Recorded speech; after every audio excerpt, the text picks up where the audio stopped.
Hi friends, டே 14ல் இன்றைக்கி என்னென்ன food எடுத்துக்கணுன்றதை பற்றி நானும் இப்போ பார்க்க போகிறோம். முதல்ல காலையில் நீர் கஞ்சிப்பேன். நீர்மோருன்னு சொல்லுவோம் இல்லையா, அந்த மாதிரி தண்ணி மாதிரி நீர்மோரும் மக்காச்சோளமும் எடுத்துக்கிட்டுங்க காலையில் உணவு. அதுக்கப்புறமா மத்தியான உணவுக்கு தான் நான் ப்ரிப்பேர் பண்ணேன்ப்பா. மக்காச்சோளம் ஸ்வீட் கார்ன்னு சொல்லுவோம் இல்லையா, அது மத்தியானம் பீர்க்கங்காய் பொரியலும் சாதம் வடிச்சிக்கணும்ப்பா. நான் பீர்க்கங்காய் பொரியலுக்கு முதல்ல ஒரு வானலில் எண்ணெய் ஊற்றி கடலைப்பருப்பு, உளுத்தம்பருப்பு, கடுகு போட்டிருக்கேன்ப்பா. அப்புறமா பெரிய வெங்காயம், மீடியம் சைஸ் பெரிய வெங்காயம் ஒரு 2 அறுத்து எடுத்துருக்கேன். அது கூட பச்சை மிளகாய், கருவேப்பிலை எல்லாம் போட்டு அதில் கலந்துக்கிட்டு அதுக்கப்புறமா அதை நல்லா கிளறி விடலாம். தூளுப்பு கொஞ்சமாக போட்டுக்கோங்க வெங்காயம் வணங்குறதுக்கு. எண்ணெய் கம்மியாக விட்டுக்கோங்கப்பா. பாருங்கள், காய் இந்தளவுக்கு நான் கட் பண்ணி வச்சுருக்கேன். இது போட்டு நல்லா கலந்து விட்டுக்கோங்க. இதில் நம்ம தேவையான அளவு உப்பு போட்டுக்கலாம். உப்பு போட்டுக்கணுங்கன்னா காய் சீக்கிரம் கொஞ்சம் வெந்து வரும். நல்லா கலந்து விடுங்க. நான் இந்த பக்கம் சாதத்துக்கு தண்ணி உல வச்சுருக்கேன்ப்பா. அரிசி இன்றைக்கி வடித்து சாப்பிட்லான்ட்டு வடிகட்ட ஆரம்பிச்சிருக்கோம். தேவையான அளவு உப்பு போட்டாச்சு.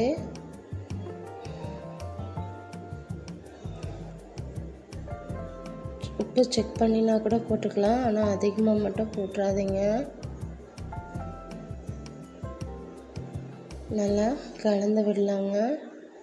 கொஞ்சம் சிம்மிலே வேகட்டும். இது மீடியம் ஃப்ளேமில் இருந்தால் தான் அடி பிடிக்காத இருக்கும்.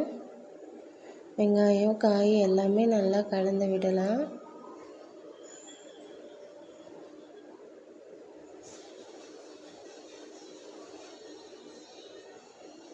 இந்தளவுக்கு கிளறி விடலாம்.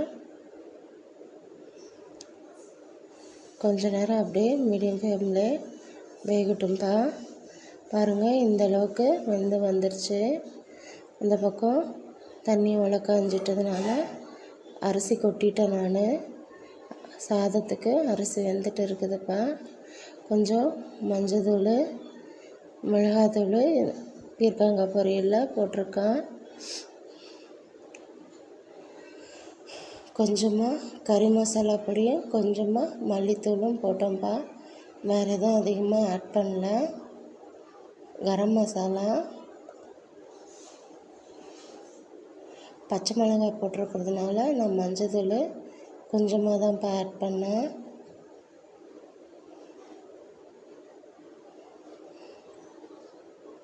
பாருங்கள், நல்லா தேவையான அளவு போட்டுட்டு மல்லித்தூள் கொஞ்சம் போட்டிருக்கேன். உங்களுக்கு வீடியோ பிடிச்சிருந்தா சப்ஸ்கிரைப் பண்ணி ஷேர் பண்ணுங்கள்.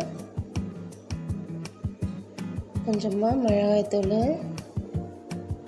கொஞ்சம் தான்ப்பா போட்டேன், ஏன்னா பச்சை மிளகாய் போட்டிருக்கேன்.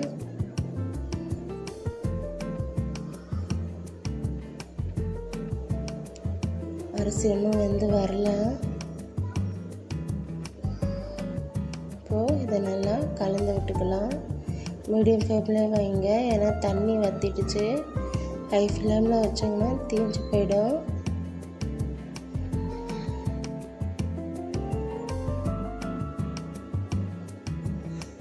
நல்லா கலந்து விடுங்க.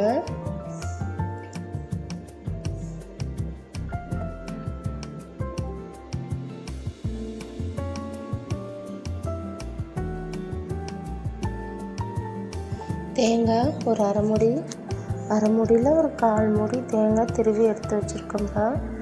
காய் நல்லா இந்த அளவுக்கு வந்த அளவுக்கு நம்ம தேங்காய் அதில் கொட்டி கலந்துக்கலாம். இப்போ தேவையான அளவு போட்டாச்சுங்க.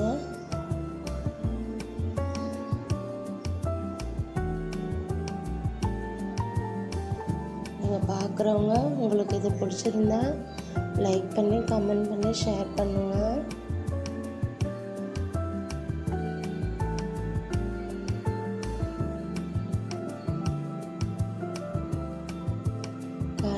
அளவுக்கு வெந்து வந்துடுச்சுப்பா.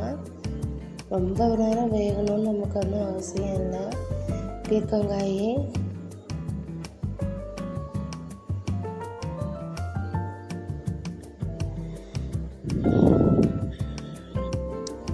இந்த பக்கம் அரிசி வந்துடுச்சு. அதையும் நம்ம வடித்து எடுத்து வச்சுக்கலாம்.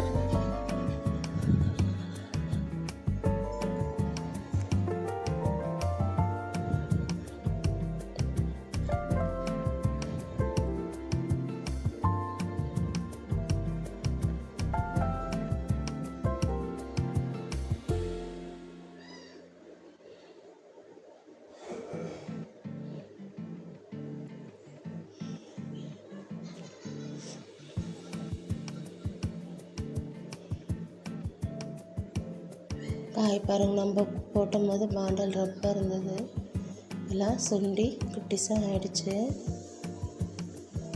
கொஞ்சோண்டு ஆயிடுச்சு.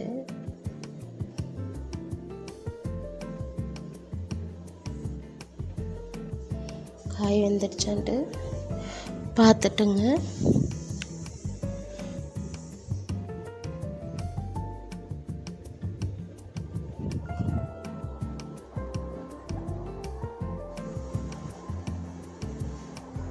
முடிஞ்ச அளவுக்கு எல்லாம் கொஞ்சம் சேஃபாக இருங்கப்பா. மழை அதிகமாக இருக்குது நிறையா ஊரில். எங்கள் ஊரில் நான் இருக்கிற இடத்துல ஏரியாவில் மழை இல்லை.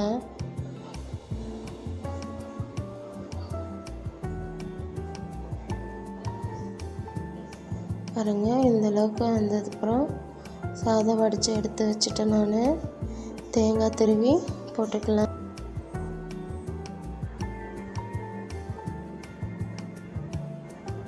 சாதம் வடித்து எடுத்துக்கலாம்.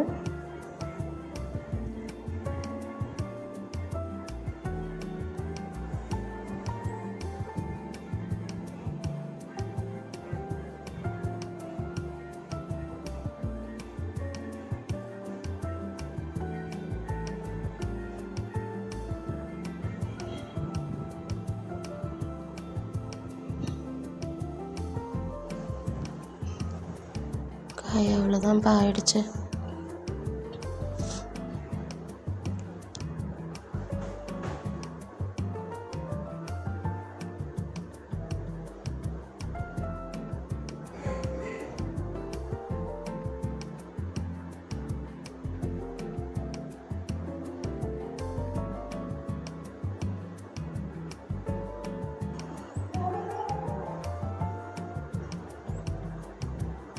நைட்டு டின்னருக்கு வெள்ளரிக்காய், தக்காளி, பெரிய வெங்காயம், தயிர் எல்லாம் சேர்ந்து சாலட் தான் எடுத்துக்கிட்டேன். குடமிளகாயும் போட்டுக்கினேன். இந்த சேனல் உங்களுக்கு பிடிச்சிருந்தா லைக் பண்ணி சப்போர்ட் பண்ணுங்கள் ஃப்ரெண்ட்ஸ். தேங்க்யூ.